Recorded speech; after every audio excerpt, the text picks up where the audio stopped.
sponsorship. So anyway, without further ado, I'll move into your speakers. I should have introduced myself as well, actually. I'm Peter Gagan. Hello. But moving on into the speakers. Our first speaker this evening is Sarah Hutchinson, who works for the Scottish Information Commission, and who I've just been told is basically Scotland's FOI guru. No. Which, well, look, so we're going to run with this. I better train a thought with this. We're going to run with it. Because after Scotland's FOI guru is going to become Scotland's Obi-Wan Kenobi of FOI, which is Rob Edwards, who you probably all know, who works for, he's a freelance journalist. He writes a lot for the Herald and the Guardian, many other places. And after that, we're going to have the 77th most influential person in Ireland, according to The Village magazine in Dublin, who's Gavin Sheridan, who's come all the way over from Dublin, for this via London. But he's managed a lot of work in FOI in Ireland and elsewhere, and he's going to tell you all about that. But first up, we're going to have Sarah Hutchins going to talk to you a bit about the situation in Scotland. Thanks. Thanks for the build-up as well. I'm not an FOI guru. I do work with FOI all the time, so I'm probably more of an anorak than a guru. But I tend to see more often when it goes wrong than when it goes right. So bear with me on this. So my background is that I've been working for the Commissioner for 9 years since the Commissioner's office was established. And my job is around promoting the legislation and about to people who want to use it, and promoting good practice by public authorities. I also deal with all the external relations side and media and communications, the website and so on. And my team has the dubious pleasure of approving every publication scheme for every public authority in Scotland. My background is very mixed. I'm only saying this because Peter asked me to say where I came from. I'm a teacher by profession, but that's a very, very long time ago. And I worked for Oxfam for a period in the UK, and then I worked for a local authority on bits that other people didn't really want to do, like equality and community planning. But it gave me good grounding in how public authorities work. So just to give you, I'm hoping this is going to work. Yes, there we go. I'm going to give you a little flavour of where FOI comes from in Scotland. We in Scotland are one of the last democratic Western countries to adopt a freedom of information law. Sweden's got the oldest legislation. It dates back to the 18th century. But around the world since the 1960s, there's been a massive trend towards development of freedom of information legislation. And more than 80 countries, I think it's actually in the 90s now, have adopted freedom of information law. Some of them are not very good. Zimbabwe has an FOI law. But most of them are pretty good. They all share common features, apart from Zimbabwe, just about that it's a right of access to information held by public authorities. Applicants don't have to justify their requests. Information can be challenged if information can be withheld where the law permits it, and there's a right of challenge, a right of appeal. The US adopted freedom of information in the 60s, ironically during the Nixon administration. However, post-Nixon administration, it really came into force, as you can imagine.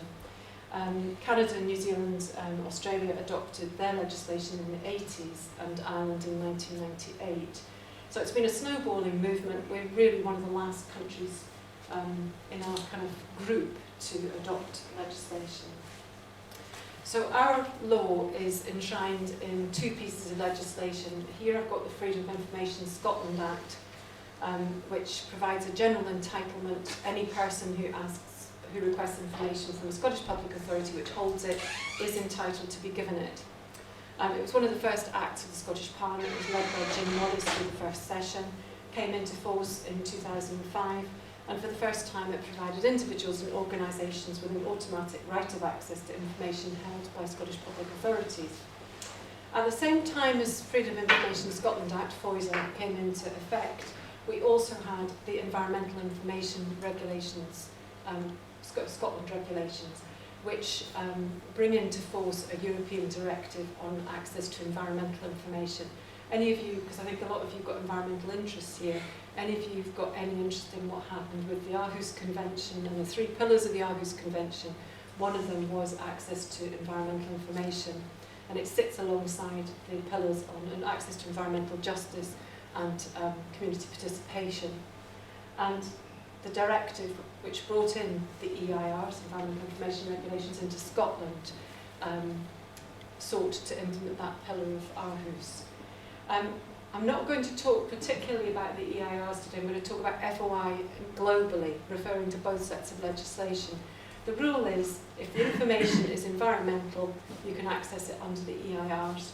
If it's non-environmental, you can access it under under FOISA, FOI legislation. So I'm going to use FOI to cover both terms. Both pieces of legislation provide a presumption in favour of disclosure, an underlying principle that the information held by public authorities is public information. It's already been paid for by the taxpayer. It's a universal entitlement. An FOI request is any request made in a permanent format, email or letter or so on, and it has to be made to a Scottish public authority which is subject to the legislation, and it can apply to any information of any age that the authority holds. There's a three-step process with our legislation. There's a picture of Rosemary Agnew. You were asking me how she's settling in. It's our new commissioner who came into post on the 1st of May this year. She succeeds Kevin Dunyan, the first Scottish Information Commissioner, who was in post for 9 years.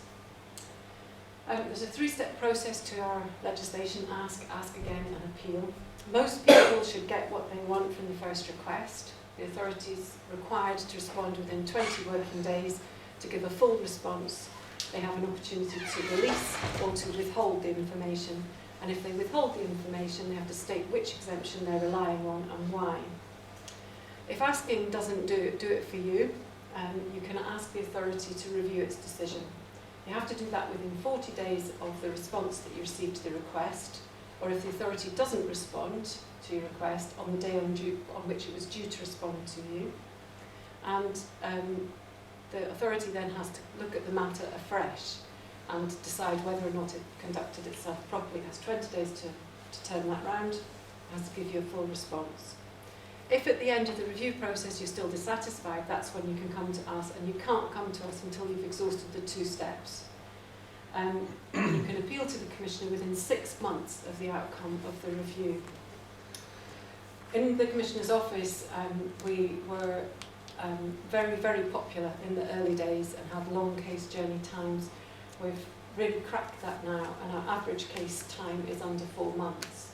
And the reason I'm really stressing these timescales is that for journalists, the timescales are a really big issue, because if you want to follow a story through from start to finish, you can have quite a long wait. But what I'm hoping to show is that the rewards of that wait can be worth it. The Commissioner's decisions are quasi-judicial, so they're enforceable through the court. And if the Commissioner decides that you should have been given the information, she can compel the authority to release the information to you. So I'm just going to give some examples now of how FOI is being used in Scotland, and how journalists, particularly, how their investigations have actually influenced the openness and culture of public authorities. I'm going to use some quite old examples. You have to forgive me for this. The reason being that these were the precedent-setting cases, but the precedent goes on today. We're still relying on that precedent. We've got more recent examples that mirror these cases. So you'll be aware of the Parliamentarians' expenses case, the MSP's expenses in 2005.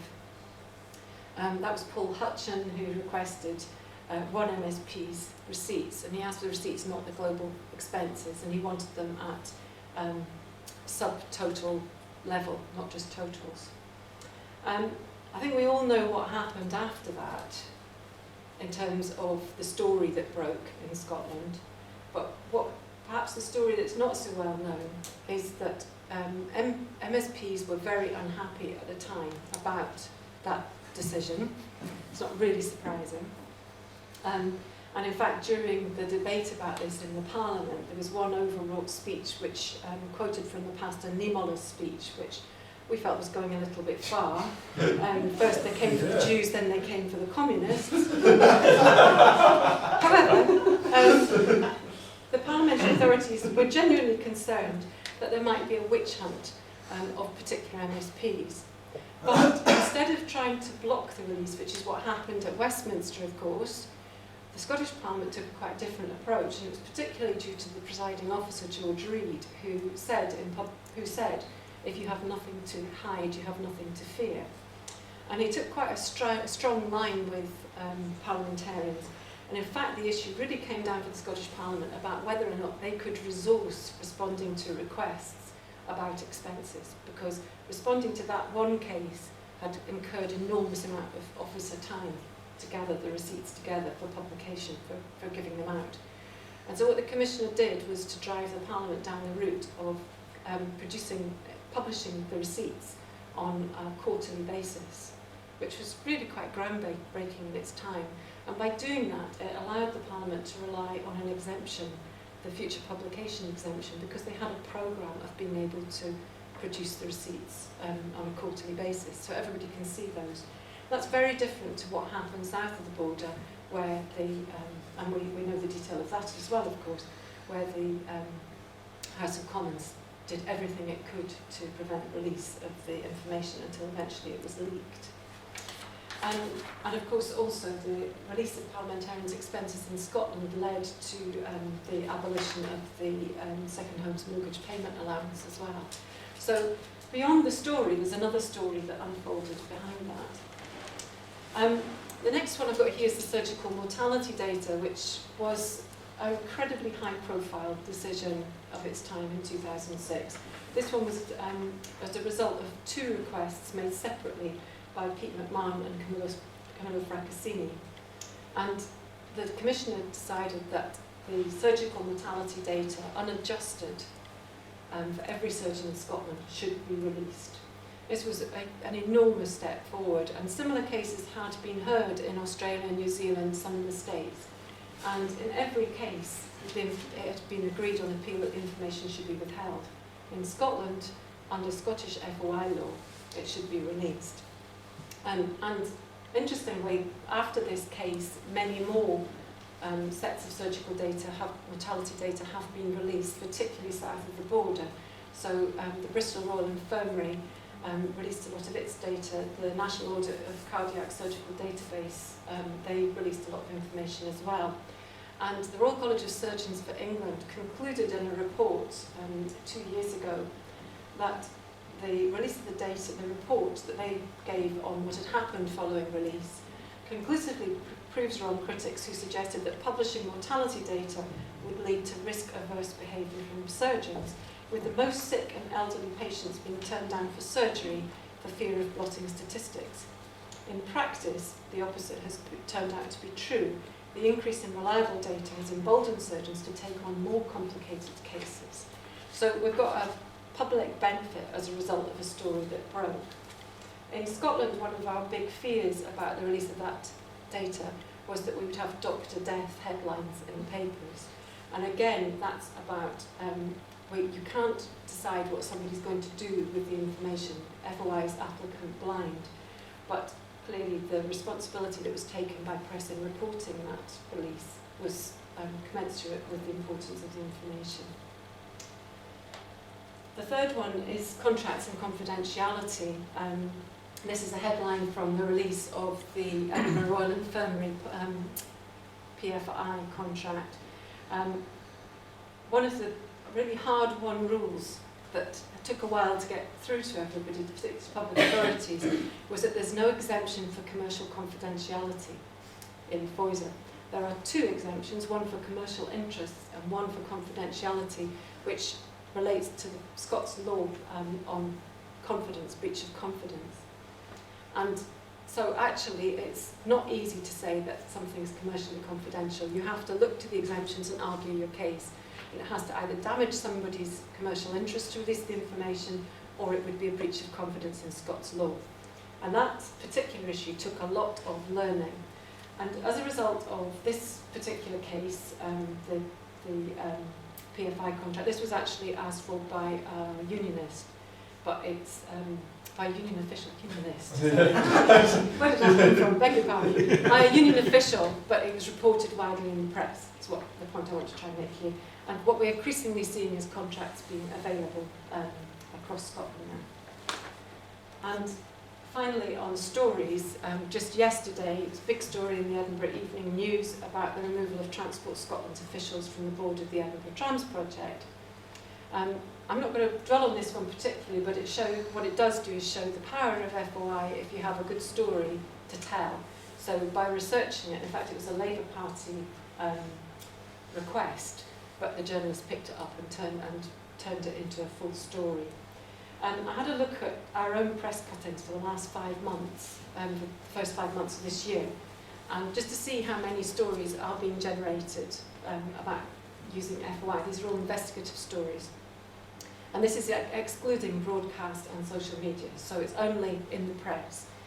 And I found that there were 48 big stories, and I mean really big stories, in 5 months. And they've all stories that have had legs on them, so they've lasted more than one item. So big cat sightings in Aberdeen, 10 million paid in bonuses by public authorities in a financial year, cost of residential care and the postcode lottery around that, numbers of assaults on hospital staff, numbers of registered sex offenders by postcodes. The title for that, you'll guess which paper it was in. It was Perverts in Your Postcode. Radiation levels in Scottish shellfish. 25% rise in fly tipping in Rutherglen following the introduction of waste charges. 87,000 racial incidents in UK schools in 5 years. And a parking ticket is issued in Glasgow every 4.5 minutes. So they're quite significant stories. Some are local some are local interest, some are national, but we're still seeing significant stories coming through as a result of FOI. And it caused me to reflect that about 9% of our caseload is coming from journalists. And interestingly, for us, journalist appeals are more likely to end in formal decision than any other, than appeals from anybody else. And what that's telling me is that journalists are still using FOI as much as, I think, at least as much as was expected. They're probably less likely to appeal to the Commissioner because they know it's a long process by the time they get to that stage, so it'll thin out the number of requests. But around 10% of our caseload is coming from journalists, and that's for all Scottish public authorities in Scotland. It's a good news story. And I'm just going to now move on to some tips from our experience. I don't think I've managed to delete this slide, which I was trying to because it's a duplicate, so I'm going to skip on to the tips. These are tips that we give out to everybody that's using FOI. So some of them apply more to community groups than they do to journalists particularly, but there's a message in here for everybody. So the first one is to communicate with the public authority. And it's often forgotten that by authorities, as well as not known by applicants, that authorities have a duty to advise and assist requesters. So if you want to, you should be able to phone to discuss what you're looking for in advance of your request and ask what sorts of information they're likely to hold on a particular subject. And you should get assistance. That's brought a few smiles. Focus on recorded information, so try to phrase your request to think about what information the authority is likely to hold around the information, what information you want to have. FOI gives you a right to access information, not documents, but it helps if you describe, in terms of documents, what information you're seeking. And I know that sounds very complicated, but if you think about whether it's going to be in a committee report, is it going to be in emails, correspondence between officials and members of an authority, where is the information likely to be captured? It can help you to narrow it down. Try to be as specific as you possibly can. The reason for that is it cuts down any danger that it's going to be refused on excessive cost grounds. So it's the old skillful angling rather than drift net requests. You also get information that's of no interest to you. So if you ask for all the board minutes, when actually only what you want is the decision that was taken on a particular issue, you'll end up with boxes and boxes of information. And a lot of FOI requesters in the early days have still got those boxes and they haven't been through them. So just bear in mind, be careful about what be careful what you wish for. And also bear in mind that when you make very wide requests, you are actually placing the burden on the authority as well.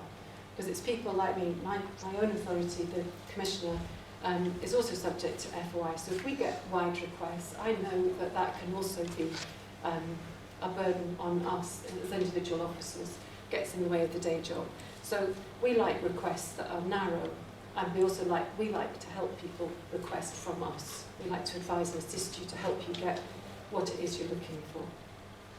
You can also make your request better by providing a time period. So think about when the issue actually occurred and try and phrase the time period. The danger with time periods is that it might have happened a lot earlier in the authority than you think. So again, using advice and assist, you might be able to narrow that down. And finally on that one, keep copies, because if you come to us, we need 4 documents from you. We need the request to the authority, the response from the authority if they gave you one, the request to review to the authority, and the response to the request to review if they gave you one. And we can't investigate without those 4 documents. Another page of tips. Keep your FOI requests separate. This is particularly one that we point out to community groups a lot. If you're a member of a community council and you're at loggerheads with an authority, if you bury the FOI request in amongst your 6-page complaint letter, it won't necessarily get picked up by the authority. And in that situation, it just causes you delay as well. So we recommend to people that they keep their requests clean. So just stick to request only, and it helps you with the paper trail. You can request information electronically. Now, some of you are interested in data sets. So under FOI legislation, at FOISA and the EIRs, you're entitled to receive information in your preferred format, provided it's reasonably practicable for the authority to give it to you in that way. And with that legislation, of course, there's this difference, there's a gap between what is practicable for the authority and what you want. If you can explain what you want in a way that they can provide it to you easily, you will usually get it.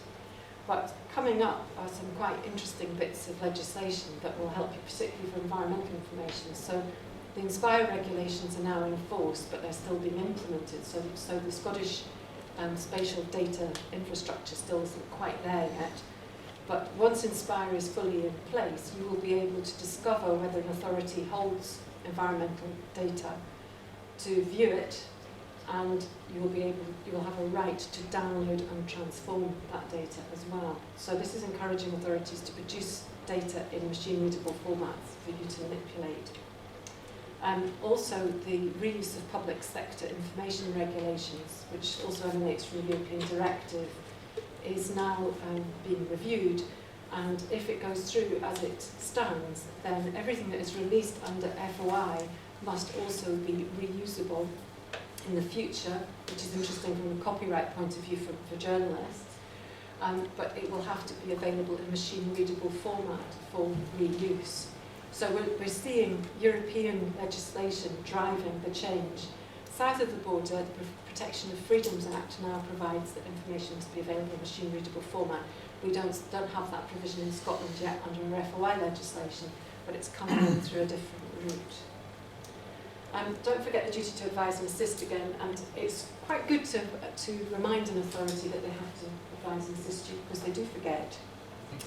And finally, communicate, not communicating with the authority this time, but communicating with each other, because if you learn what successes each other have had or problems, then it's a good way of finding your own way with FOI.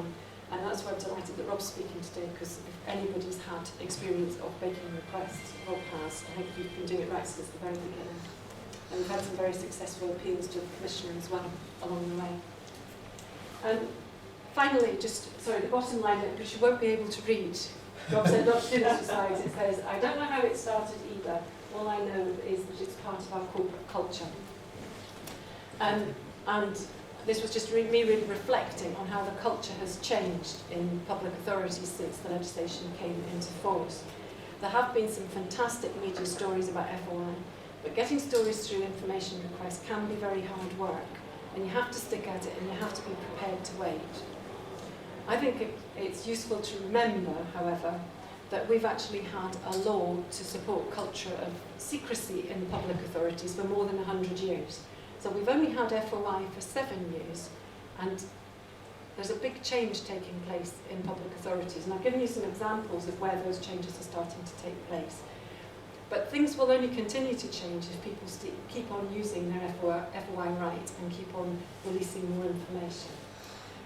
So my final slide is just to let you see, these are our contact details. We have an inquiry service that 9 to 5, Monday to Friday, email, telephone. If you contact us with an inquiry, we're a bit unusual compared to other commissions or commissioners' offices. We don't have a switchboard as such. You will get somebody who answers your call, but you generally get put through to an investigator, not to a customer care person. So our investigators are all pretty knowledgeable now, so you should get some good answers to ask good questions, you'll get good answers. So use it, because we also are seeing a decline in the number of people from the media using our inquiries line. So that's me, and obviously we'll pick up any questions at the end. Thanks.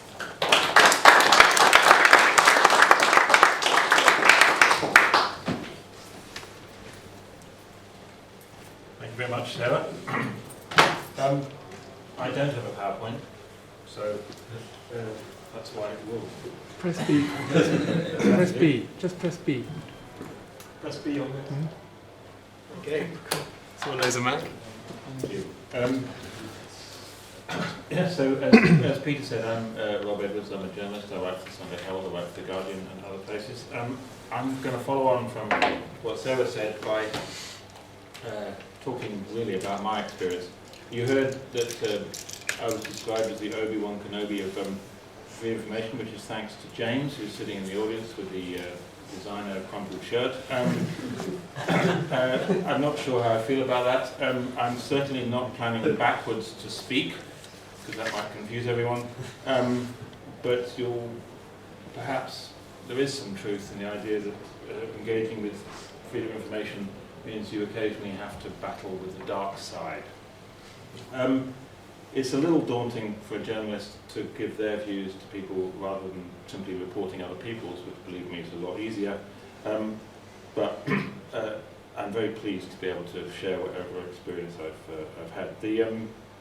As I said, I'm going to briefly outline my experience with freedom of information, say just a little, building on what Sarah said about the history of FOI in the UK, and then mainly focus on where we are now by telling a couple of stories of some recent FOI requests and making a couple of observations. Of course, what I say is my experience only, and just my personal views. Other people will have different experiences and different views. So, my experience. As of today, I've made 261 requests under freedom of information legislation and environmental information regulations to more than 30 government agencies in the UK.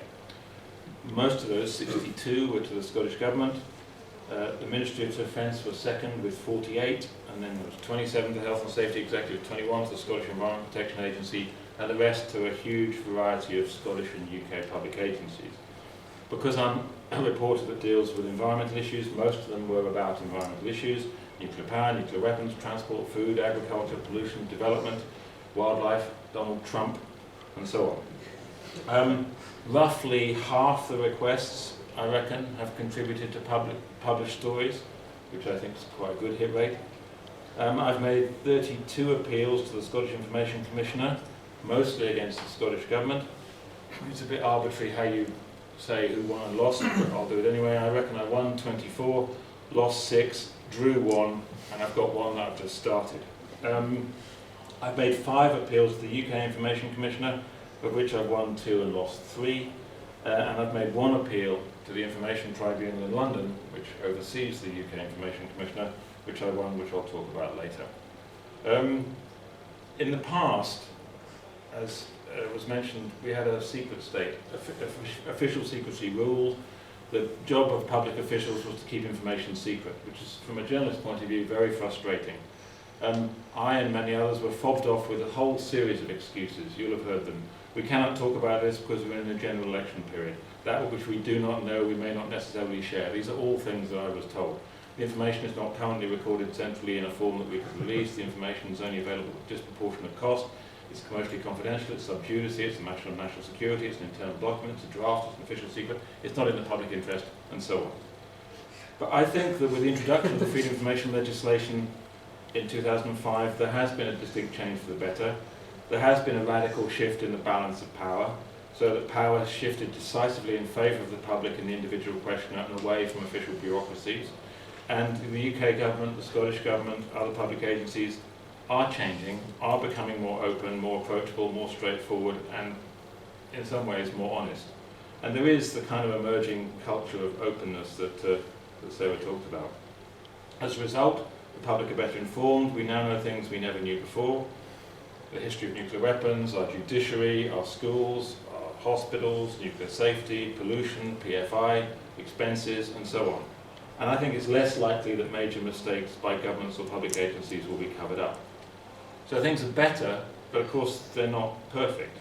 When they don't want to release things, officials have had to find new excuses, of which there are plenty in the FOI legislation. Sometimes the excuses that officials offer are baffling.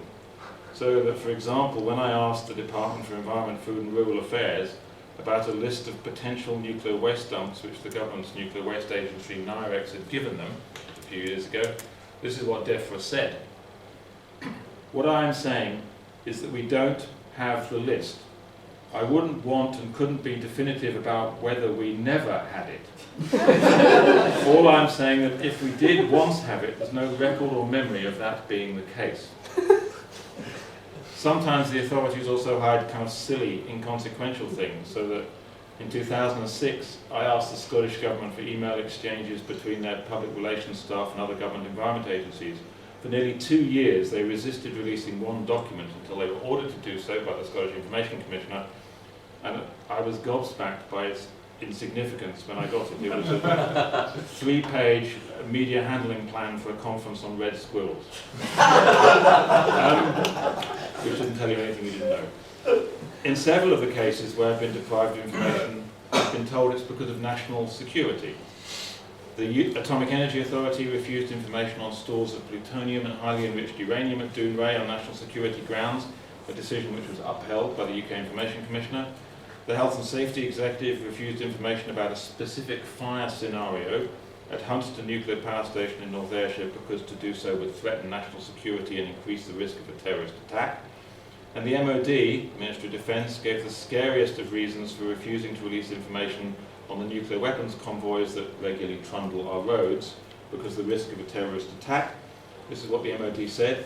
Such an attack has the potential to lead to damage or destruction of a nuclear weapon within the UK, and the consequences of such an incident are likely to be considerable loss of life and severe disruption of both the British people's way of life and to the UK's ability to function effectively as a sovereign state. Now, it's very difficult to judge whether such dire warnings may be true. Of course, and it's impossible for the outside to be sure. Of course, they may be true, but some of them may not be. In at least one instance, there's evidence that the government's claim of national security has been found to be false. I asked for the Scottish government to release documents from a file that had the interesting title, Release of Radionuclides in Drinking Water Systems. I thought that might be interesting to read. They were withheld, and I appealed to the Scottish Information Commissioner, Kevin Dunyan at the time, who issued a verdict. The Information Commission's verdict was as follows. The executive has suggested that the release of this information may have dire consequences. It has said that release could constitute an offence under anti-terrorism laws, that it might harm national security, and it could even be misused in a way which could be lethal to the public. After considering the nature and content of the information being withheld, I find that not only are these highly worrying claims overstated, in fact it is not possible to find any justification for them at all. So they will use national security as an unreasonable get-out. Perhaps the commonest reason to withhold information is some version of this, a sort of refusal reason I've had many times. The release of the information would inhibit both the free and frank provision of advice and the free and frank exchange of views for the purposes of deliberation.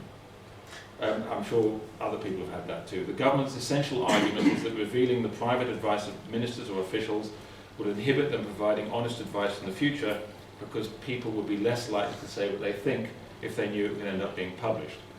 Thus, the argument goes, would damage the quality of government. But I'm happy to say that Kevin Dunyan was very robust in dealing with this excuse. He said you can't use it as a blanket get-out. Every case had to be considered on its merits. The more time passes, the less potential harm, so it may be worth asking again a few years later. And the damage to the public interest has to be real to merit withholding the information. And as a result of that, detailed consideration by the Commissioner has resulted in some documents withheld on these grounds being released and some being continued to be withheld. The UK Information Commissioner, unfortunately, has been less robust. And to illustrate that, I want to beg your allow me to tell a story of my biggest and most time-consuming freedom of information request so far, which was against the Ministry of Defence. In December 2006, I asked the MOD for 6 reports on nuclear safety, including the latest annual report on the safety of nuclear weapons by its internal safety regulator. The MOD is unique in it. It has a regulation system that's entirely internal and entirely unindependent. 14 months after I requested the information and after an internal review, I was given some heavily censored versions of these reports with every substantive comment made excised, so they were mostly blacked out. So I appealed to the UK Information Commissioner.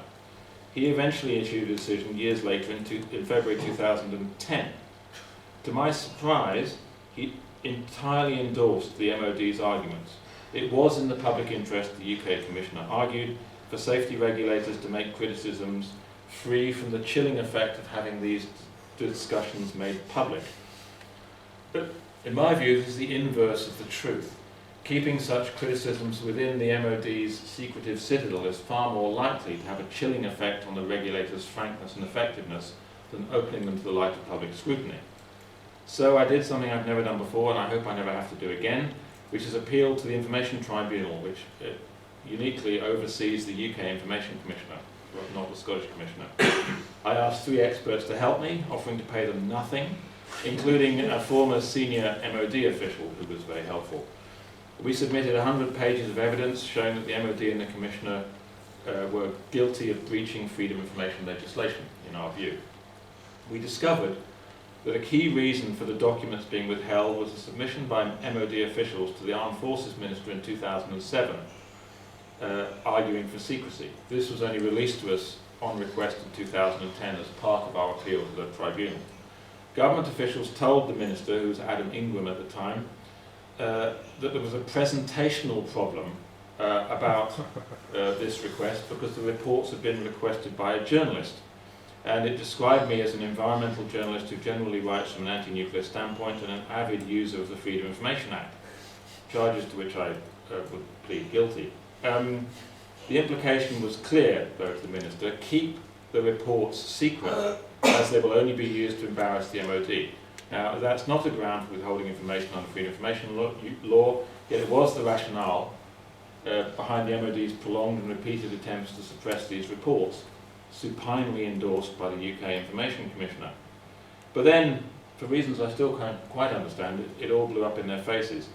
On the eve of the tribunal deciding how to handle our appeal, the MOD performed an astonishing U-turn and sent me an email releasing all the reports I'd asked for. According to its lawyer, it was taking a pragmatic decision. As a result of the released reports, crucially a 2006 annual report from the MOD's internal safety watchdog, I read articles in the Observer and the Sunday Herald, which revealed problems with military nuclear safety. Since then, the whole system has changed effectively. All the subsequent annual reports from the MOD's internal nuclear safety regulators have been released, each uncovering new problems, particularly because of the increasing pressure on resources. I've written maybe half a dozen articles as a result, and so have many others. And you know, the politicians and the public are aware of problems they might otherwise have not known about and are better able to judge what to do. That was one of my tussles with the MOD. I want to recount another, more recent experience that I also found illustrative and leads into kind of some of the problems we still have with FOI. I asked, oh no, I didn't ask first, a disarmament campaigner asked the MOD for a report on nuclear submarine reactor safety, and the result of which the MOD released it. It's a report by a guy called Andrew McFarlane, who was the former head of its nuclear safety body. He pointed out that the safety of submarine reactors was wanting, essentially. They were vulnerable to a potentially disastrous loss of coolant accident that could cause submarines and their crews to be lost, and that submarine reactors, some of which are decades old, failed to come up to modern safety standards, said the safety regulator. I wrote stories saying that, so did others. But here's the interesting thing. The version of the report the MOD released was heavily censored. You could tell what McFarlane was saying about reactors, but you couldn't tell why he was saying some of those things. So large parts of the text were blacked out. Then, somewhat bizarrely, the MOD released slightly different versions of the same report, the McFarlane report, to me and to others, because we'd also asked for it. What we quickly discovered was that in these versions, the redaction had been so poorly done that to reveal the hidden text, all you had to do was cut and paste it into another document. Believe me, I couldn't believe my luck when I discovered this, because I now originally cut and paste every bit of redacted text just in case it enables you to see it. It's grade 1 schoolboy error in freedom of information, and I have to say I've come across it several times since then. Always worth checking that. So we were able to read the whole report by McFarlane, which added some important details to the story. It said, for example, that nuclear submarines were twice as likely to suffer catastrophic accidents as US submarines, and that reactors were vulnerable to a Fukushima-style loss of coolant accident if they developed cracks larger than 15 millimeters. However, then one of the less admirable Sunday tabloids, The Star, made a story out of the fact that the MOD had accidentally released sensitive information that could be of value to our enemies, quoting Tory MPs and the like. That was complete nonsense. Several organisations then took the decision to publish the full McFarlane report on their websites. I published it on mine. Then The Star ran another piece calling on the MOD to act to suppress the accidentally released information. Quite rightly, the MOD did nothing, and the full McFarlane report remains available for all to read. I believe the reason the MOD did nothing to suppress the information that it accidentally released was that there was nothing in it that was really security sensitive or that could be of any possible use to our notable enemies. It may have been embarrassing to the MOD, and certainly worrying for their submarine crews, to know the weaknesses of their reactors, but it should not have been a secret. The text that the MOD tried and failed to censor would, I think, eventually have been released if it had been challenged by the Information Commissioner and the Information Tribunal, although that would have taken years. As a footnote, since the information came out, the MOD has announced that for future submarines it will abandon this old design and collaborate with the US to build a safer kind of reactor, which surely represents some kind of improvement. So, what are the lessons of these two tussles with the Ministry of Defence and my other experience? I repeat some of the things that Sarah said. You have to know what you're looking for. I don't think there's anything wrong to extend the same metaphor, to go fishing for information, but you need to be a rod and line angler, as Sarah said, not a drift netter, not a trawler. Freedom of information supplements investigative journalism, it doesn't replace it. So you need to have an idea of where the bodies are buried before you start asking for exhumations. Yes, if you ask too wide a request, you do end up with huge boxes of information of largely irrelevant, most of which is largely irrelevant. But maybe it shows the kind of anarch I am that I have some of these boxes, but I have read them, believe me. Be patient. You have to be patient in this game. You have to be tenacious and you mustn't give up. If refused, it's always worth asking for internal review, because that quite often reveals more information. And you should be prepared to appeal to the Information Commissioner and perhaps even the UK Information Tribunal. In a word, don't let the bastards grind you down. And as Sarah said, don't forget your requests. Keep a log of them. Set a diary to remind you of key deadlines and dates, otherwise you'll forget them. That's why I've set up a log of all my FOI cases on my website, so that basically I can keep track of where I am. Of course, there are bound to be ideas and approaches that I hadn't considered. So it's worth thinking, being imaginative, innovating, and going where nowhere else has gone before. And please don't get downhearted. It's worth persisting. And finally, in terms of lessons, never underestimate the corporate stupidity of the public agency you're dealing with. To end, a couple of more thoughts about where we are now. I'm often asked whether FOI has had the negative effect of changing the way public agencies record and keep information. So that, for example, do officials make more phone calls, send fewer emails, or make their emails more formal, less chatty? Or do they use private email accounts rather than government ones? Do they minute meetings less often, or discuss more issues informally in the corridor, and put less down in writing? Good questions, all of those. There's a lot of anecdotal evidence that this is happening, both in Westminster and in Hollywood. There are even suspicions that senior civil servants, political advisors and ministers set up parallel channels of communication specifically to avoid FOI requests. Now, I don't know for sure whether this happened, but if it does, it would be bad, not just for journalists, but for democracy and for history. That's why one of my current journalistic quests is to get evidence of how public agencies are warping the FOI process in damaging ways, which of course is a quest that by definition is not easy, because it's not easy to develop a freedom of information request asking how you avoid freedom of information. I have tried, not succeeded so far.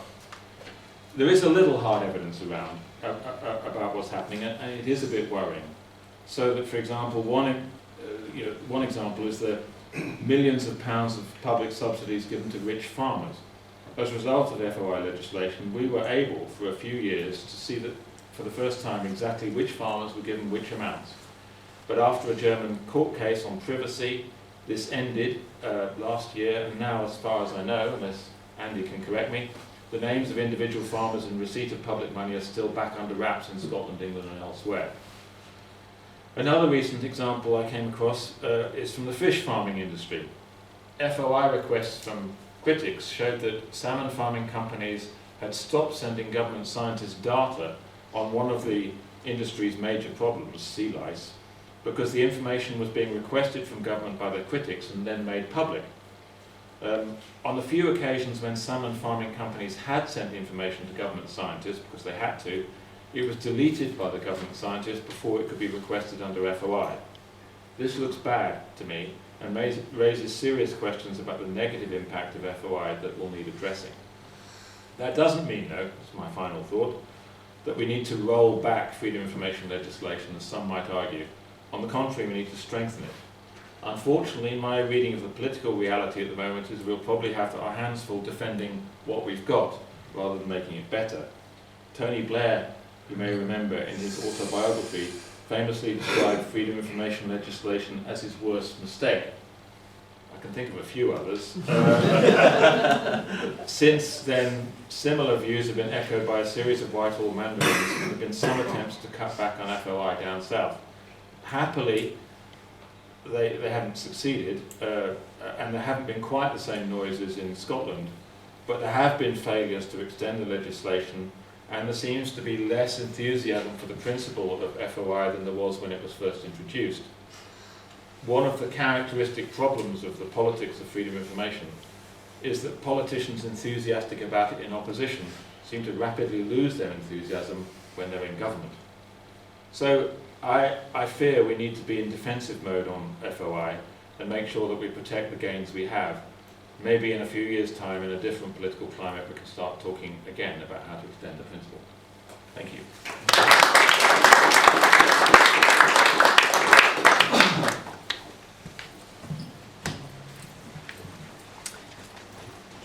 Just give me a second, please.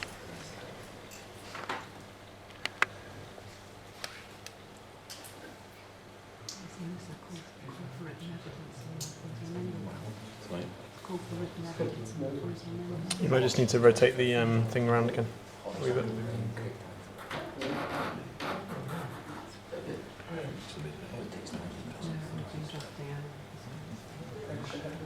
Okay, so I'm Gavin Sheridan. I'm from Ireland, and there's a really good intro from the guys there about the history of the legislation, because Ireland has had the law now for 14 years.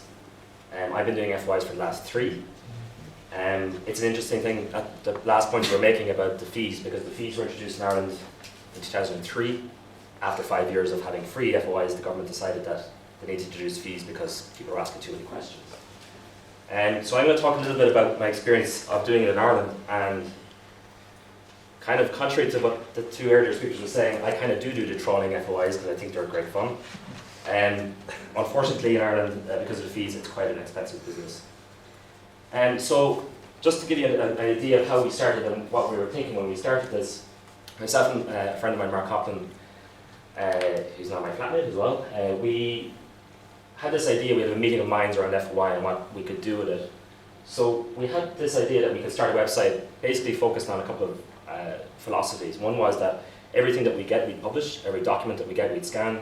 Every email that we get, we share. Every database that we get, we publish. And we try and get as much stuff as we can, as we could. So we were basically focused on getting as much information about absolutely everything as possible, and just the two of us doing it in our spare time. So the phrase here I'm using is to try and turn the back end into the front end, which is kind of an open data, open government type philosophy.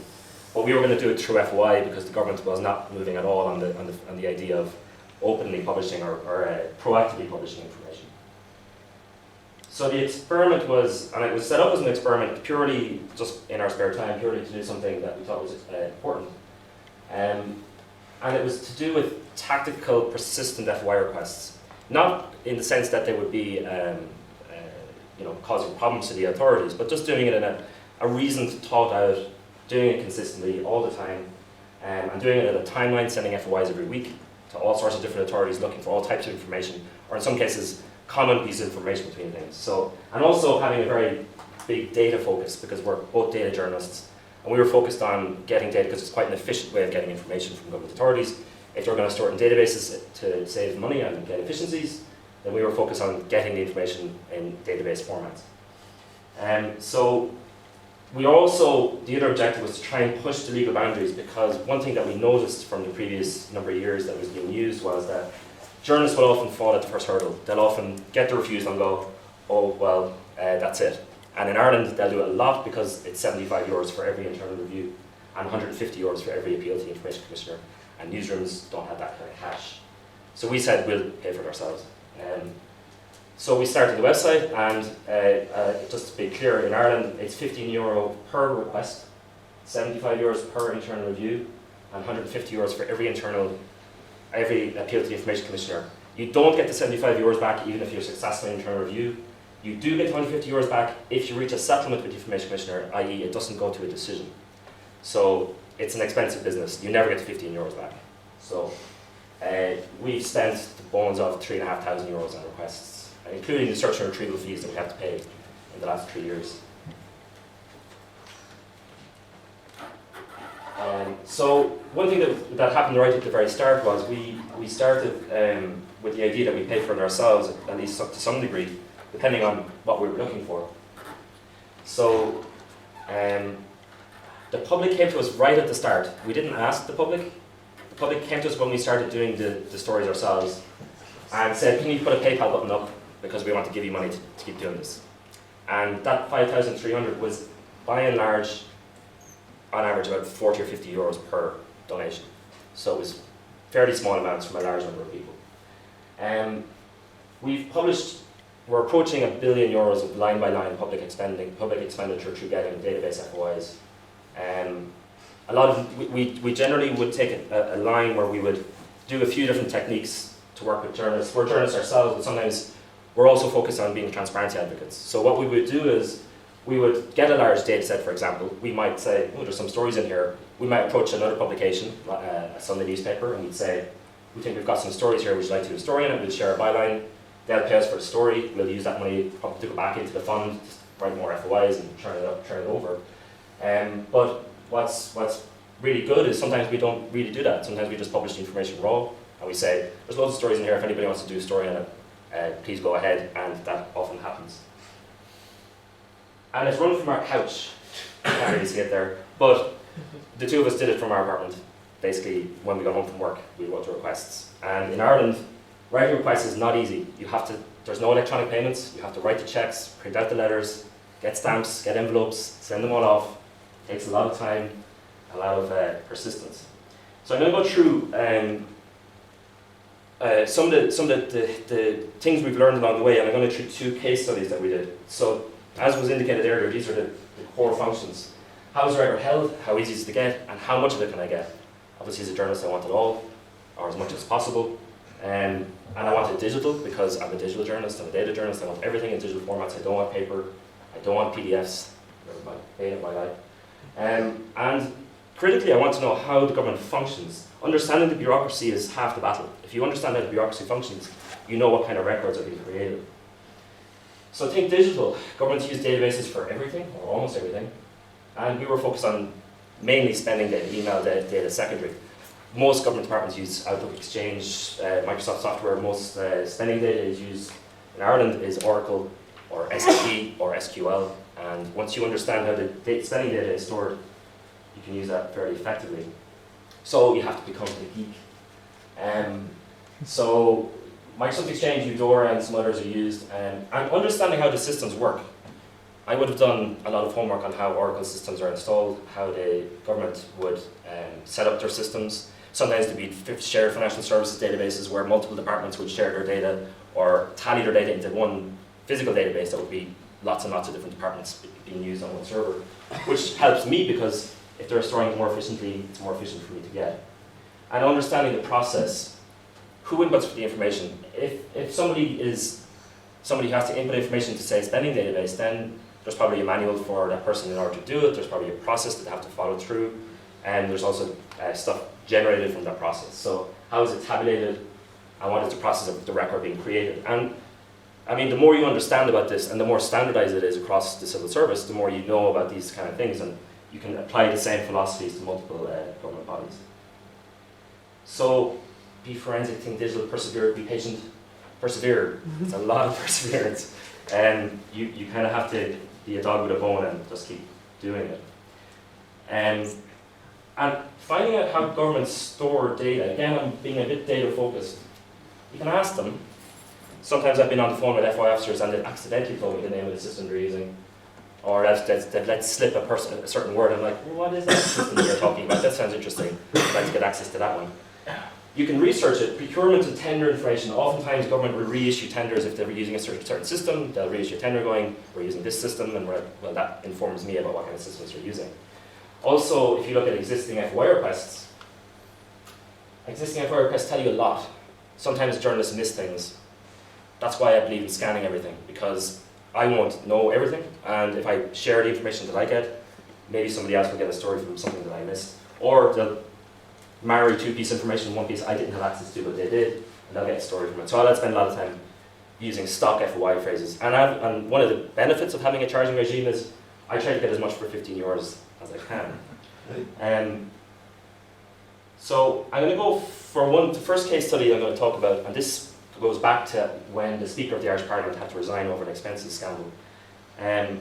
So I managed to get, it's actually more than 10 databases at this stage, but this is a receipt that another journalist, Ken Fox in Ireland, got through FOI, and it's for John O'Donoghue, who was the Minister for Arts, Sport and Tourism at the time this receipt was generated. And it was for a trip abroad, basically. He spent a lot of time going abroad, and a lot of public money going abroad. Bones of €250,000 over his face in a couple of years. So he brought his wife with him, he brought his private secretary with him. And it's the Minister for Tourism. Yes, that's fine, you can go abroad, but don't spend that amount of money, it's an awful lot of money. So that's an example of the type of receipt that Ken Fox had got. Now, I FOI'd his FOI, which is a meta FOI. It's another nice technique. Look for other people's FOIs. Another technique is look for FOI logs. Sometimes departments won't publish them, but I'll FOI the logs to see what everybody else is asking for, because you get ideas for what to get. So you can see here, this is a standard printout thing. I had to scan this, again, sitting on the couch, scanning stuff, putting it online, going, the public has a right to see the physical raw information. This incensed the public, by the way, when they saw the actual receipts. It became a whole news story by itself. Because up until that point, the news cycle was dominated by one journalist publishing it a Sunday only, and no other newspaper picked it up for weeks.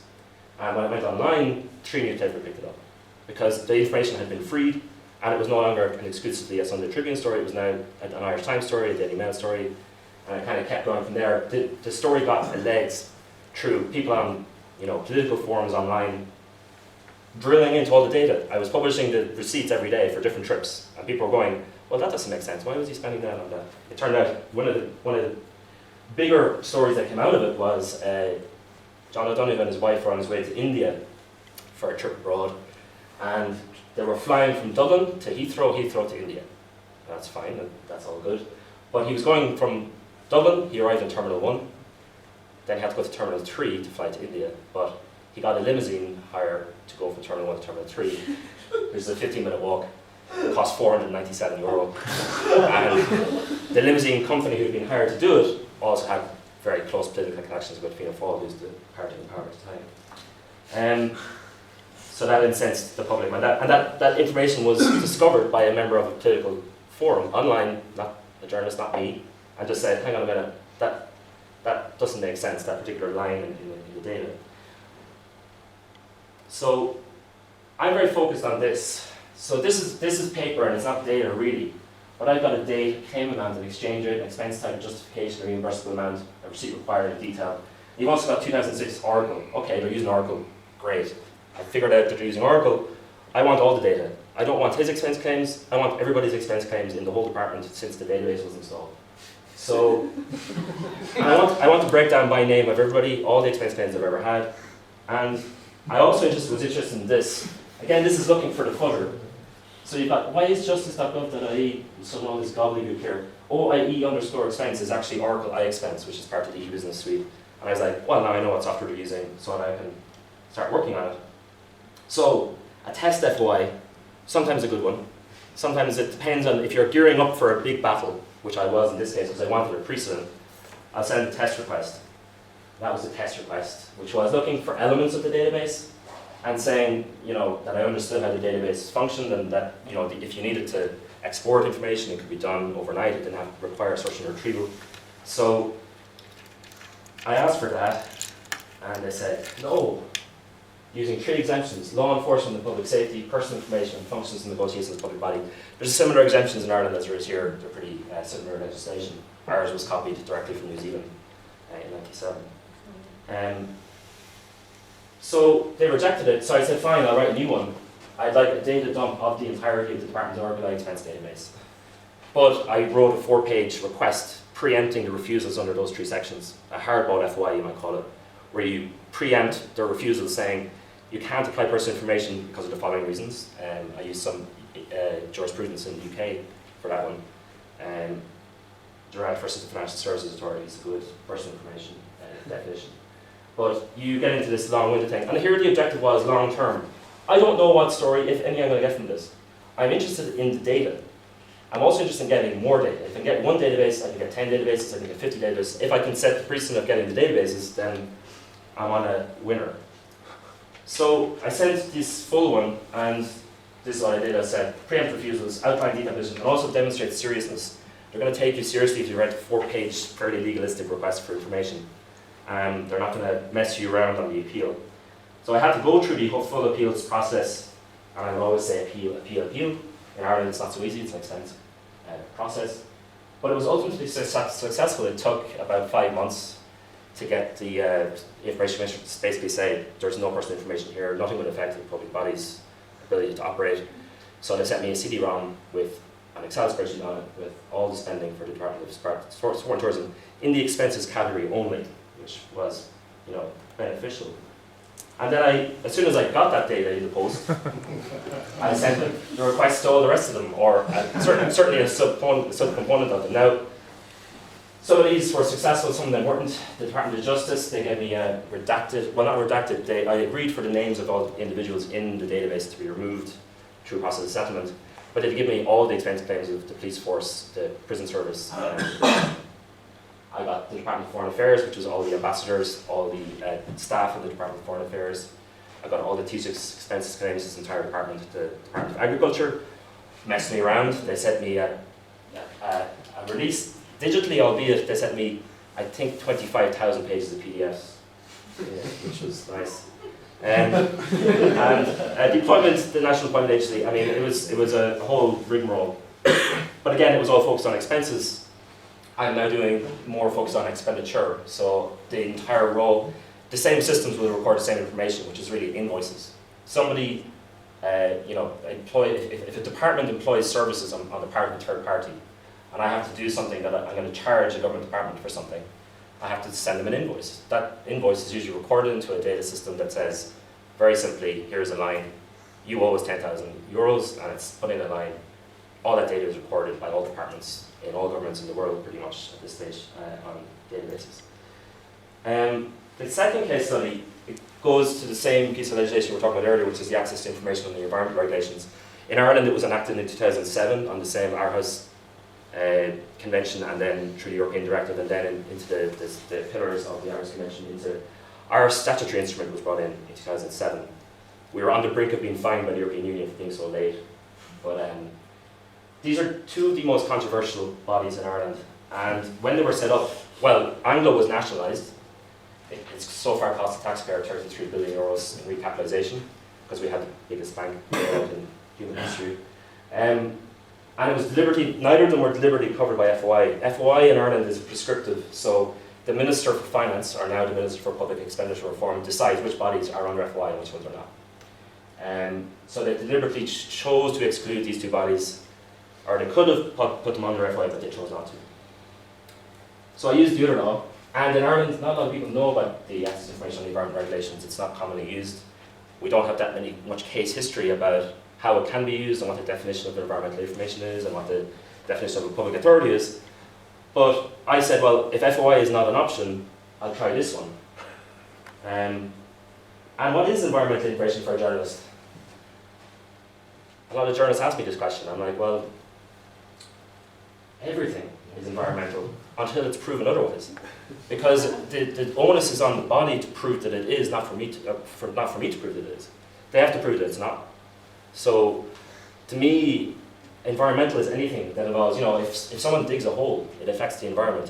Everything in my mind is environmental until they can say, I make a good case that it isn't. So, in February 2010, this is how long the process takes in Ireland. We don't have the lead time that you guys have. It can take several years to get through a process. I sent two simultaneous requests to NAMA and Anglo-Irish Bank. I asked for a variety of things, things like flight data. So if someone in NAMA takes a flight and it's paid for by the taxpayer, that generates fumes or emissions. I think that's environmental information. I'd like to know the cost of the flight, the destination of the flight. I'd like, if someone gets in a taxi, if someone drives their car, it generates emissions. It's arguably also environmental information. And also, NAMA is one of the biggest property development companies in the world, and one of the biggest loan books of property development companies. So they're involved in land development. They own property. It's environmental. And I sent a request to these two guys, and they said, no, we're not public authorities for the purposes of the regulations. Now, NAMA is it's an 80 billion euro bad bank. The government spent an awful lot of taxpayers' money on it, still are. Anglo-Irish Bank is the biggest bank failure in the state, but still not subject to access to information. So I thought these were two pretty important bodies that probably should be subject to something or other. So they sent me a nice email back going, no, we're not public authorities. I appealed it to internal review. They refused it. I appealed it to the Commissioner for Environmental Information. Unlike in Scotland, I think in the UK, generally, in Ireland, it's actually three different offices. Our Data Protection Commissioner is separate from our Environmental Commissioner, and our Environmental Commissioner is separate from our FOI Commissioner. So there are three different offices. There's kind of overlap between them, not really. So you get a very wishy-washy kind of approach sometimes compared to here, where it's more integrated. So it was €300 in all to appeal these two decisions. And this is where it starts getting really legalistic. I asked for some help on Twitter. I said, we're getting to a point here where you're making fairly lengthy legal submissions to support your argument that NAMA is a public authority because here's our reading of the legislation, and here's how we're justifying our position. So Fred Logue came along at this stage to help out. You can't quite read it here, but this is how we transpose the legislation from the European Directive. And the critical bit here is that there's an A, B, and C up the top here, which is directly transposed from the directive about what a public authority is. And then there's this bit and includes, and then there's a list, right? Now, when I read this first, I was like, there's the first bit, that's the main definition. It's quite a broad definition. And includes, pixelated there, and then a list, which includes a company under the Companies Act in which all the shares are held, by or on behalf of Minister of the Government, i.e. Anglo Irish Bank is 100% owned by the Minister of Finance, and the board or the body established by or under statute. Now it's established by or under statute, so I said it's a public authority. Now, the problem here is NAMA and, let's just go back here, they didn't agree with how I was reading the law.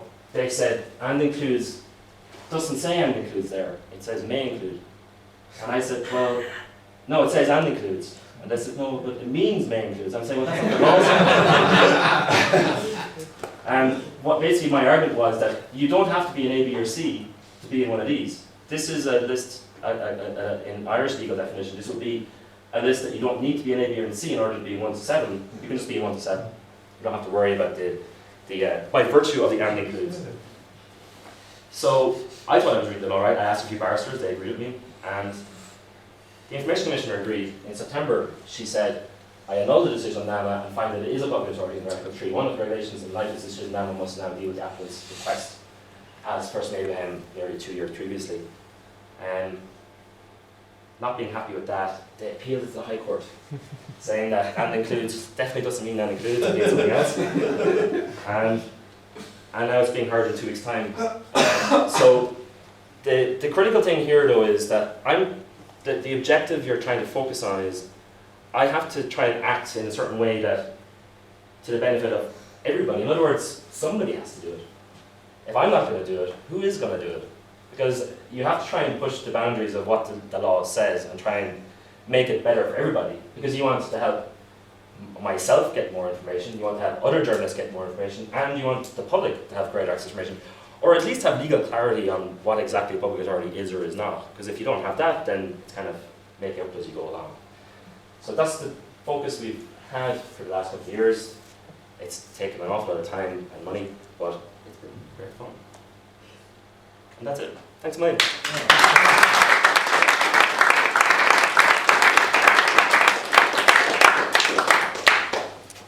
Thanks a million, Gavin. Thanks, Ron. Thanks, Rob and Sarah. Thanks for a really, really interesting set of presentations. I'm sure you'll agree. I wanted, obviously, to open it up to questions. We can be reasonably informal. We can take a few questions now. We can break and have a beer and continue the conversation too. So, but has anyone got a question to start us rolling? Go on, James. Sarah, you talked about the impact of new European regulations on copyright and FOI. I'm talking to a barrister down south who works in an open rights group about instances where the results are provided as a PDF, and before you can see the PDF, you have to click a license that says, I will not make this information public further. It was actually a really true one. It was Southampton University were asked about printer procurement, and they said, no, we can't, nobody else can share this. So actually, just as a lot of FOI hobbyists here, I actually drafted with him an amendment to Enterprise and Regulatory Reform Bill, which will be heard tomorrow in committee about.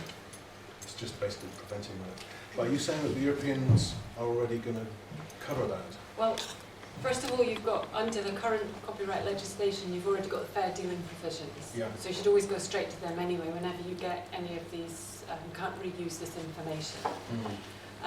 Because that's an act of Parliament, but it sets fair dealing provisions. There's a very good source book which we use in the office, Scots Law for Journalists by Rosalind McInnes. It's well worth having a look at that. It's got probably the best section I've ever seen on fair dealing provisions and copyright for journalists. So already there's an issue there that when information is released to you, even if it is copyright, you have some rights to reuse.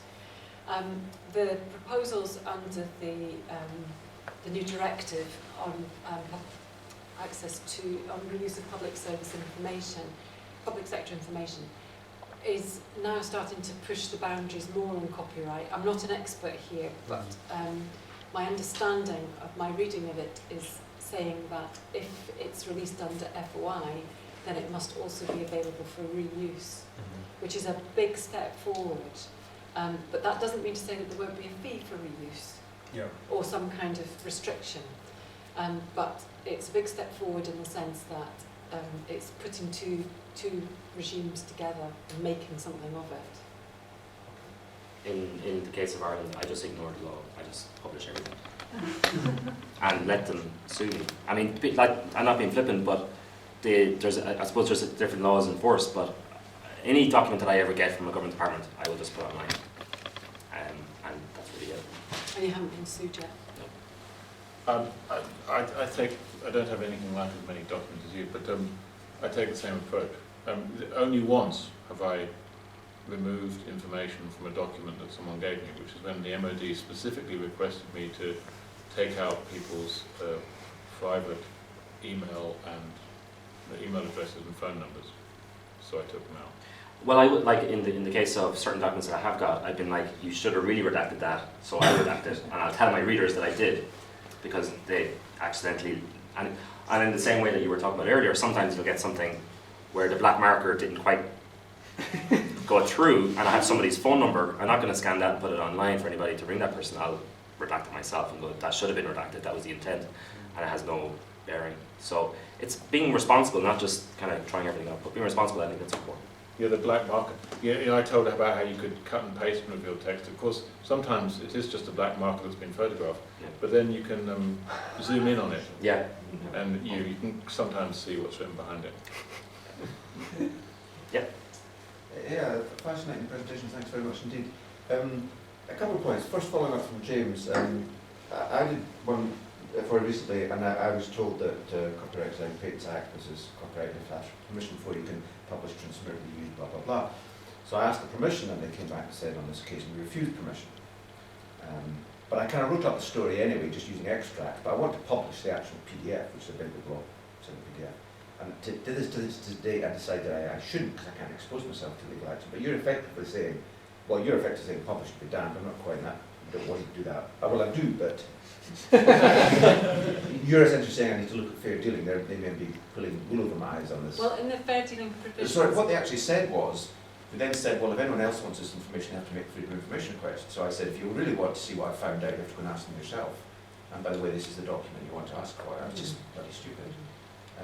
Then, sorry, I want to go to Robert's point as well, which is that I think you, Sarah, made the point that, or Rob, that the freedom of information is just like one tool. I think this is really, really important. I mean, I only discovered 5 years ago so that there's a traditional 30-year rule, as we all know, in government papers.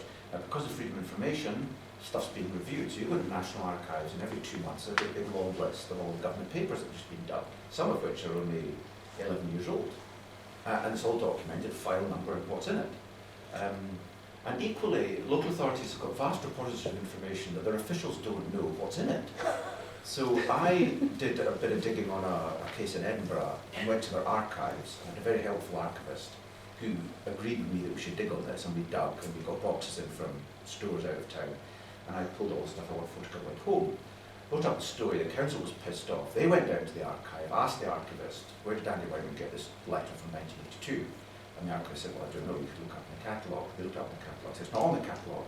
And I said, well, yeah, but that's because the archive didn't give us any money, we haven't been able to catalogue stuff for 20 years. The archivist was on my side, he knew bloody fine where all the, well, actually didn't, because he didn't go with me through the boxes, but he knew the boxes. And to this date, I'm freely quoting all sorts of stuff that the council don't even know where I'm getting from, and I haven't given them that. So the point is that there's actually large amounts of information sitting there already in archives and libraries that a lot of public authorities don't know exist. So in actual fact, freedom of information is precisely the wrong thing to be doing in many instances. I think, sorry, on the copyright question, is it what copyright regime is it called here? Copyright Design Patents Act. Who owns government documents? The government. Well, the point is Crown copyright. You see, Ireland doesn't have Crown copyright. Yeah, of course. So it is a slightly different regime.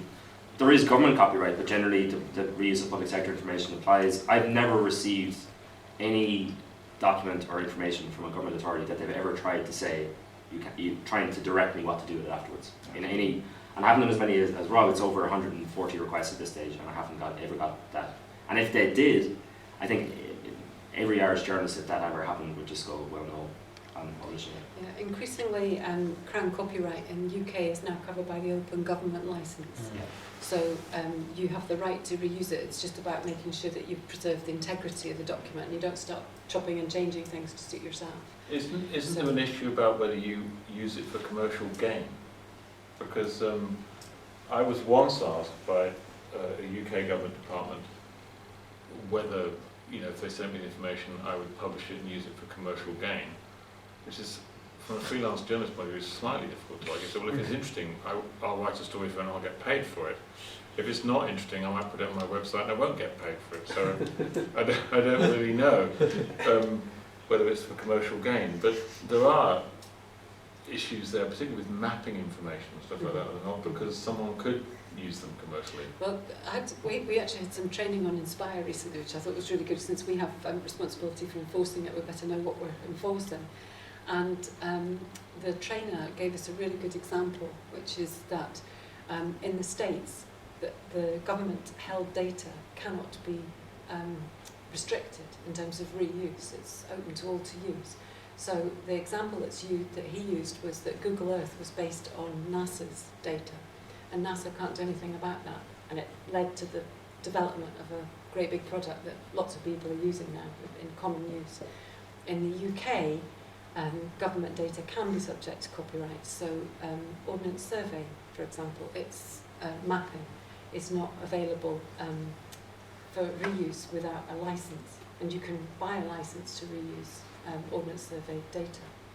So we've got a very different position, and that's what the idea is behind the Inspire directive from the EU, is to open up the commercial opportunities that are presented by data. But of course there's also a benefit to the rest of us who want to use that data. So be available for commercial reuse and for other people to reuse. There's also the issue for NGOs particularly, is that environmental data held by different authorities in different areas and different countries isn't interoperable. It won't speak to, one bit won't speak to another, and that's another part of the Inspire pillars, is about making spatial data interoperable. So NGOs who are campaigning across different European countries will be able to get data from those countries and be able to compare and contrast, which is going to be a big difference. I think on the question of investigative journalism, I would agree, it's a tool. I think it's an underutilized tool and sometimes misunderstood tool. I think a lot of friends of mine who are journalists sometimes or often fall at the first hurdle and don't have enough practice or training in how to do FOIs effectively from an investigation point of view. Because sometimes it's a supporting element of an investigation. Sometimes it is the investigation. Sometimes it's just another tool in the toolkit, just like Excel is a tool that I would use for analysing data. And the question of archives not being indexed correctly, it's actually a worse position in Ireland because our data isn't very well protected, our documents aren't very well protected. We have a National Archives Act that, there's, in our FOI Act, there's no provision really for destruction of information. There's no penalties as such for production or destruction of information either. So we have that problem in spades. In terms of 30-year rule, we actually have had a fairly liberal regime, which this is an interesting one because when the FOI Act was brought in originally, we had a 5-year rule under FOI, i.e. cabinet documents could be obtained after 5 years, not 30 years. So you could FOI, subject to the other exemptions in the Act, you could FOI after 5 years. It just so happened that 5 years later was precisely the time the government amended the Act and lengthened it to 10 years. So now you can, in Ireland, on a rolling basis, go back 10 years and get cabinet briefing documents and cabinet memorandum. But yeah, the archive problem is a big one, sometimes stuff that you just don't know what's out there. And this is, again, comes back to the idea of digitalization. If you digitize everything as you're going, you'll be able to search back through everything because you use OCR, you look for people and companies and all the stuff and you're building up your own archive or database of digital information, whether it's from documents or data, that you can refer back to it in future investigations. I really agree about journalists falling at the first hurdle, and I think, because lots of them do, if they only get it now, they give up and go on to something else. And I think the problem is that some public agencies know that and use that to delay things as long as possible. So that, for example, this often happens, a recent example, where I asked the Ministry of Defence for some information, and at the end of the 20 working day period when they're meant to get back to me, they get back to me and say, well, we need you to redefine your thing because it might be too expensive and we don't exactly know what you mean, blah, blah, blah. And we're prepared to offer you advice and assistance to do so. So you then do that, and then there's another 20 working days, So, and I think the trouble with journalists is a lot of them are lazy and they just give up.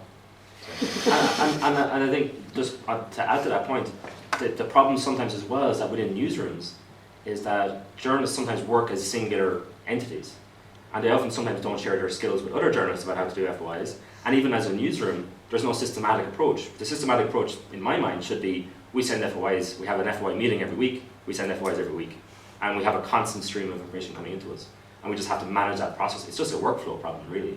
But at the moment, in a lot of newsrooms around the world, journalists work in a singular fashion. I have an idea for a story, I put in my FOI, I won't tell anybody about it, and then I'll get my information back. And then whatever I get from back in terms of documents or data, I throw in the bin once I've done the story.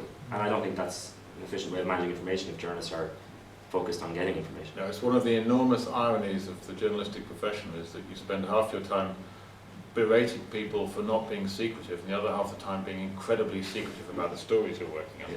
Yeah. Can I just clarify an issue about 30-year rule? Because there is no 30-year rule in Scotland. Okay.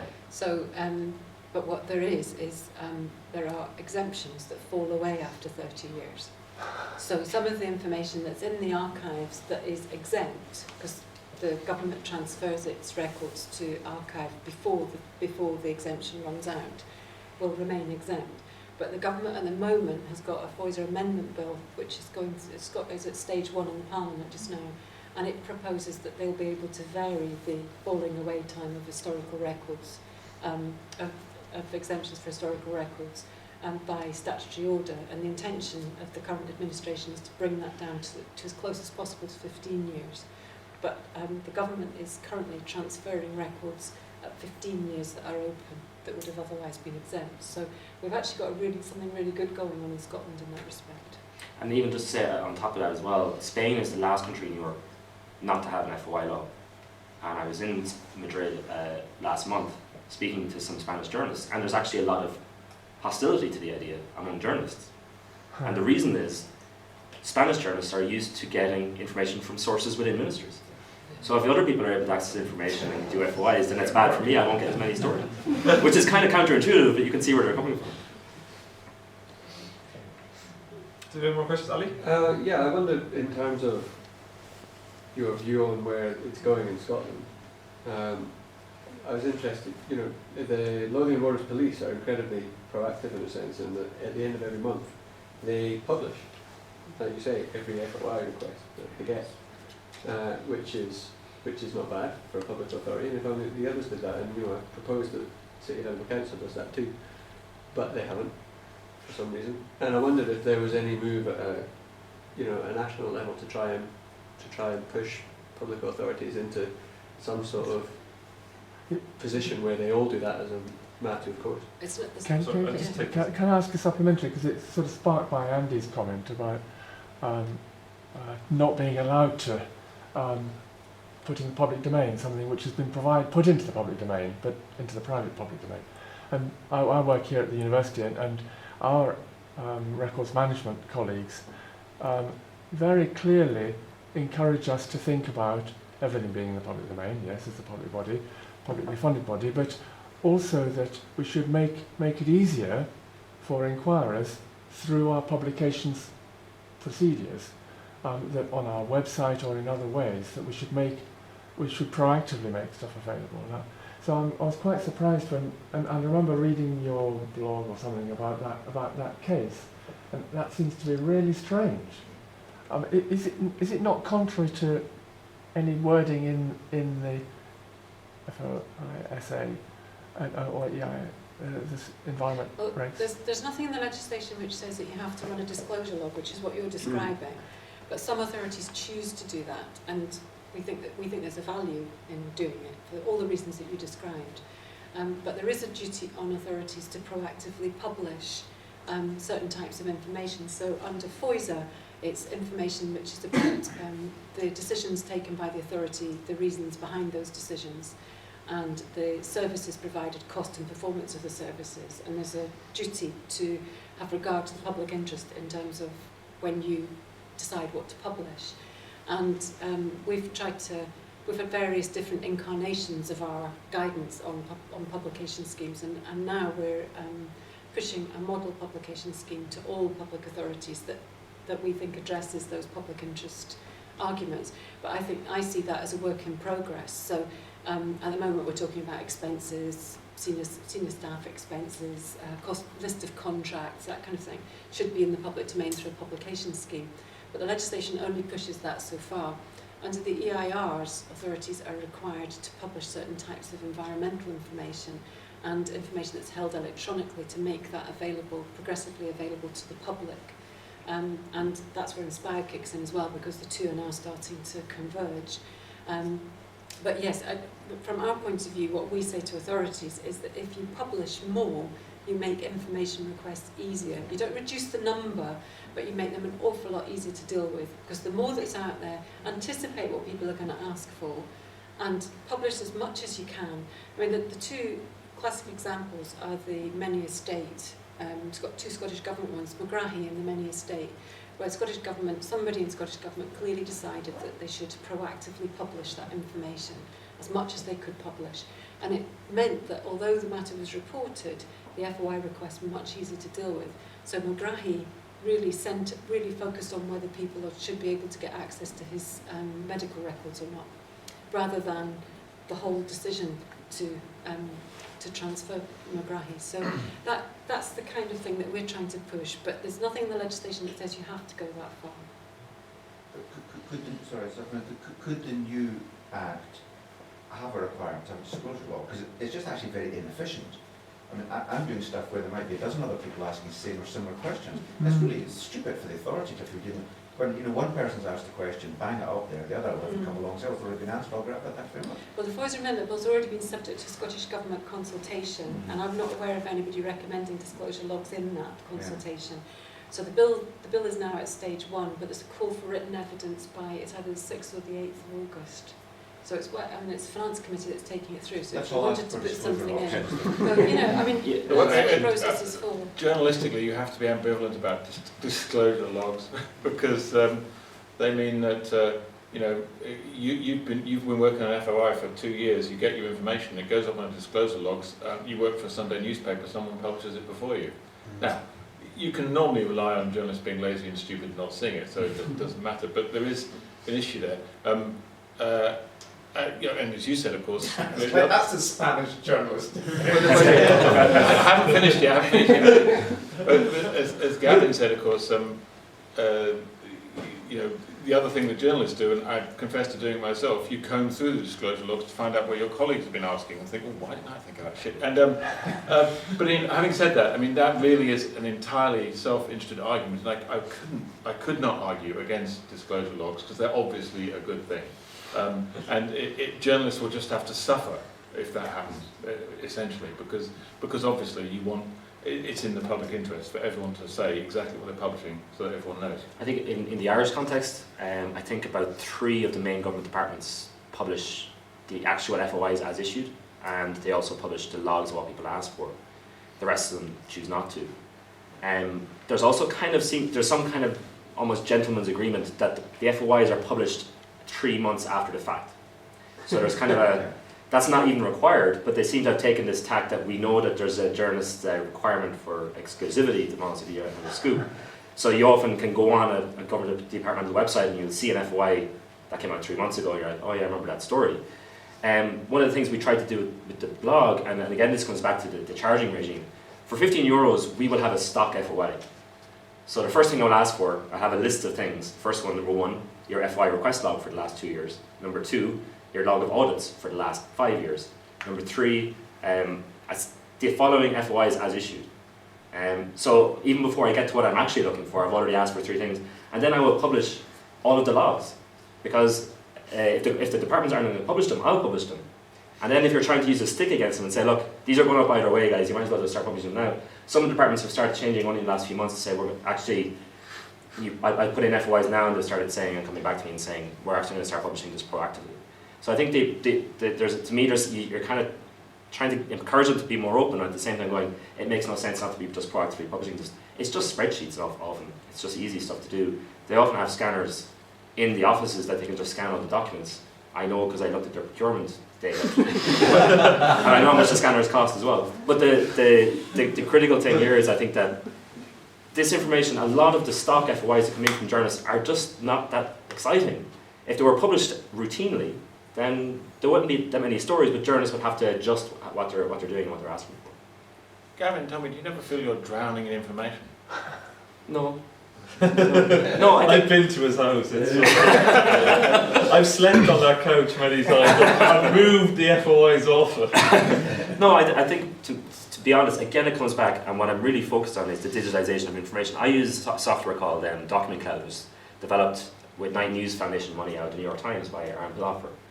And what I do is I upload all of my PDFs into it, and I can search thousands of documents right away. It takes like 10 seconds, and I can find out all the people mentioned in all documents, all the email addresses that was picked up, all the companies that were mentioned in documents. What's it Because called? I've documentcloud.org, and it's exclusively for journalists, and it's also unlimited. You can upload as much documents as you want as long as you're working for a journalism organisation.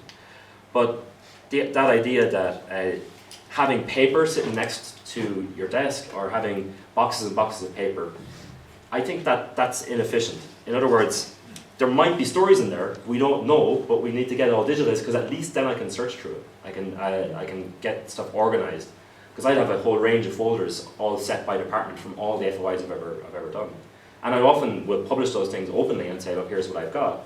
Sharing them with your readers has huge value, because your readers really want to see the actual information. Seeing actual physical receipts has a real resonance for readers, and they'll keep coming back. If they know you're a source for publishing original information, and you provide with the original information your analysis of that information, and then somebody might come along and say, well, did you know that guy is related to that guy? And you're like, well, I didn't know that, but somebody else has made that connection, and then the story can continue from there. One question at the back, maybe we'll make this the last one. Go. As you might tell by my accent, I'm not from the UK, but I mean, maybe I'm getting this wrong, but I'm getting the impression that there might be a little more teeth to the laws here. Because if an agency, I mean, we're more decentralized, but if an agency doesn't respond on time, gives some erroneous reason why they won't release the information, it's done state by state, and basically somebody in the state will write them a letter saying, oh, you're bad, you shouldn't do this. But there's no other consequence. Is that a correct impression? Yeah. That there are consequences here? Or? Yeah, there are different models internationally for appeal routes, and good FOI laws have an appeal route, but appeal routes in the States are through judicial process, through court. Right. And obviously there's a cost attached to that. In UK, as in Ireland, there's an independent public official appointed to be the independent impartial arbiter. So that's the commissioner, the information commissioner. And as I explained before, their role is quasi-judicial, so they have powers to compel release. So in the event that that the commissioner issues a decision which says the authority must provide this information or must respond, where sometimes it's that the authority hasn't responded, then and the authority defaults on that after a period, a compliance period, the Commissioner can refer the matter to the Court of Session, where it's dealt with as contempt of court. So it's quite a high bar. Thus far, in 7 years, all the Commissioner's decisions here have been complied with. I think, my experience of the UK with both the Scottish and the English or UK Information Commissioners, roughly speaking, I think, the Scottish law is tougher. It contains certain provisions that make it tougher. The Scottish Information Commissioner historically has been tougher than the English. So I think Scotland has got something to boast about in that respect in terms of freedom of information. It begs the question though, of course it very much depends on the individual who is the Commissioner, because at the end of the day it's the Commissioner who decides whether it's in the public interest or not to release specific pieces of information. And I think a lot of people admire this stance that Kevin Dunyan, the previous Commissioner, took, and we're all waiting to see how the new Information Commissioner performs. Well, you can see it today with the decision that's just been issued today, published today, which is about legal advice. It's a Scottish Government case involving legal advice on the entry of Scotland as an independent state into the EU, and that's been issued today, and it's a public interest case. But is she going to be as tough as Kevin? Well, in terms of the legislation, the legislation's very prescriptive in Scotland, so I think you should have confidence. I don't have any reason to say to you that you shouldn't have confidence. So the legislation here is strong, and this is the point that you're making at the back there. We've got the harm test in Scottish legislation is higher still than the UK harm test, and the public interest test is fairly well explored now. We've got a big body of precedent which explains where the public interest lies. I think from speaking to journalists in the US, when I've been meeting other FOIA activists in the US, it varies at a state-to-state level. Exactly. It can be really bad in one state and quite progressive in another state. And even at a federal level, I've FOIA requested with the Department of State 3 years and I haven't got anything, and there's no remediate. A bit the same as in Ireland, you have 20 days in which to reply. And if there's no reply within that 20 days, it's an automatic deemed refusal. Which means I don't have to pay the €75, I get an automatic free internal review. If that's not replied to within 20 days, I get an automatic free internal appeal to the Information Commissioner. So it's quite rigorous, and to be honest, a lot of journalists don't even know that exists because they haven't read the legislation. So, and again, that goes back to the point about knowing your rights under the Act. Journalists sometimes don't sit down and read the Act to know what your rights are. So the idea that I can save myself the €75 if they just miss by 1 day to 20 days, I'll be watching the calendar all day to make sure I can get that free internal review. Well, thanks, guys. Maybe we could everyone get a round of applause. Thanks for coming out.